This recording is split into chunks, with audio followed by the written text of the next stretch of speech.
Well, we're looking back on events in the Isle of Man in March. With me, I'm glad to say, is Chris Cave, the sports editor now at Manx Radio. Does that mean you've parked all your news journalism to one side?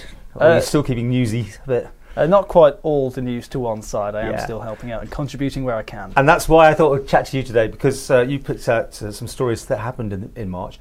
It was okay news-wise. It kind of had its moments. I mean, obviously the Ramsey Marina, we'll start with that one. I mean, was it 600 people turned out of that? Quite incredible sights to see that. And the interest in it. So what's your take on it? Well, I think it's the most well-attended public meeting that the Isle of Man has seen in recent memory. So it showed that it certainly captured the hearts and minds of people in the north of the island, who I think for quite some time, and this is a debate which has been rumbling on for years and years, many people outside of the capital feel that the Isle of Man is too Douglas-centric. They've been looking over towards Douglas with a bit of envy, perhaps, that there's not been the significant commercial investment which they're hopefully now going to see with these £100 million plans in Ramsey, which could help the economy with jobs and the additional visitors as well. It was interesting being there. I was trying to get a mix to make it balanced, and I could find the objectives, but there weren't that many, and it seemed a very positive night from what I understand. And that sounds good. I mean, normally these sort of things can get booted into long grass very quickly because people haven't been informed, but they seem to have gone about it the right way, haven't they? They've literally started with the public. Yeah, and there have been a number of plans in the past to develop a marina at Ramsey, all of which have fallen by the wayside. I think one of the main men behind the project described it as an old chestnut which never gets cracked, and I think that perfectly sums up the mood. So there is the public appetite you've seen with the 600 people who turned up. This was members of the public and also politicians as well, who have a vested interest in this, those in the north of the island. So I think there is a general wave of optimism that something will actually get done. Obviously we have to await the green light on this project. So I think work, if it does get the go-ahead, will start in 2020. Yep, and as I said, I think the last time it was more like you're going to have a marina almost, and people were like, oh! This time it certainly seems to be the process is being taken that includes the public, which is going to be very interesting.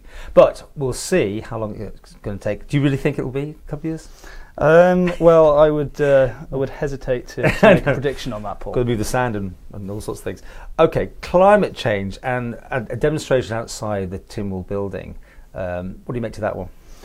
Well, this was inspired by the Swedish activist Greta Thunberg. I do hope I've got the pronunciation of that name correct. And these are strikes which took place in numerous countries around the world. Students, young people who feel that climate change is the biggest issue dominating the world at the moment, and that they don't feel politicians are perhaps taking the issue seriously enough, and they want a more environmentally friendly approach going forward. Obviously it had pros and cons. Some people were happy that students were out there interested in politics, getting involved, but others thought that this was just an excuse for them to bunk off school. What do you think? Well, again, it's not my job to have an opinion. This is our chance just to be a bit more, if you want to. I think that it is good to see young people getting involved in politics. We've seen a number of issues over the last, decade. The Scottish independence referendum, the dreaded EU referendum, which is still dragging on to this day. But these are political issues which are getting people engaged and interested, which is important if you want to increase voter turnout and attract more people into politics. What I do feel is with these young people is that not all of them would have been there for that cause. I think there may have been a tendency for some people to think, well, if they're all having the day off school as they saw it, that they would join them as well. I don't think that's the case for all of them. Some of them did say they were going back to school to catch up on the lessons they'd missed, but I do feel that not all of them who were protesting possibly cared that much about the climate. They were just there for a day off. What you can say is that some of them were very fair weather because there was a lot there, it rained and a whole load scooted off, but that's just the way it is. We're on the coattails, aren't we, of a massive international event here. I mean, the Isle of Man hasn't led it in any way. It's just sort of joined in. I mean, it'd be different, wouldn't it? It'd be much more headliney if it had been here earlier, maybe, you say. But I think copycat protests and similar demonstrations took place in countries around the world, New Zealand, India. Yeah. So I think for the Isle of Man to have started that would have been headline news. It would have been. We'd have been very busy, Paul. Okay, going to Heathrow. I keep saying it, jaw-dropping for me when I heard that. You'd be even too young to remember the last time there was a Heathrow service, correct? Yes, that is correct. That's so scary. Now, you're great name. So the CEO, her name is? Christine Oumier-Widner. Just rolls off the tongue, that. She was on the Isle of Man just the other day. And on the day of recording this, Flybe's back in the news for having issues with other services. And I put it to her, an interview yet to go out, about this Fly Maybe name and all that sort of thing. But anyway, let's park that.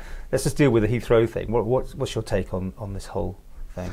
Well, I think generally the more links and connections we have here in the Isle of Man to various destinations around the world, particularly the UK, because it is our main trading partner, it's a good thing, especially to Heathrow, which I believe is the second busiest major international airport it depends in the world. And some say it's the busiest on some other scale, but yeah, I mean, as I say, because slots are so difficult to get hold of, it's quite incredible that I think Guernsey have also gone on, but Guernsey Parliament, the states there actually had an inducement. There was some money put towards Flybe, but they insured me, Flybe, and the MHKs here and the head of departments that there's been no sweeteners except for the usual things of, I think they get free landing or some sort of holiday while it's going on. Do you feel it will stay? Do you think it's there for the long run? Well, history tells us not to get our hopes up in this. I think they're initially doing it from the 21st of April. They'll reevaluate the route in October. So I suppose it depends how busy it is, how popular the route is. But having said that, in the moments after the announcement, I think hundreds of bookings had already been made. So the prices were fantastic. I mean, it's sort of EasyJet sort of numbers. You can't say no to something returning to Heathrow for less than £100, I think, on some of the lead-in deals. But that's going to be the big question. Will it, I suppose, continue at that level? Well, again, it's great for those. I think one of the interviews we had on Manx Radio this week was talking about whether the numbers were for business flights or leisure flights, and more of them were for business. So does that bode well for the Manx economy? It's the wrong time of day, aren't they? I mean, they're not good slots for business, are they, in the afternoon? Because you want a nice early morning and come back at night. And how is it also going to impact City? Because that is, one of those services that is a business route, isn't it? Well, it'll have major implications, which we will learn more about in the coming months, and obviously when it gets reevaluated in October, I'm sure we'll know a lot more on this. Okay. Before we go, how are you enjoying doing sport anyway? You like your sport, don't you? I love it, yes. I live and breathe for sport, so it's great to be in the position I am and seeing the Manx sports stars doing so well. We've had a fantastic football season, really, really gripping. I think it's the most competitive it's been in quite some time.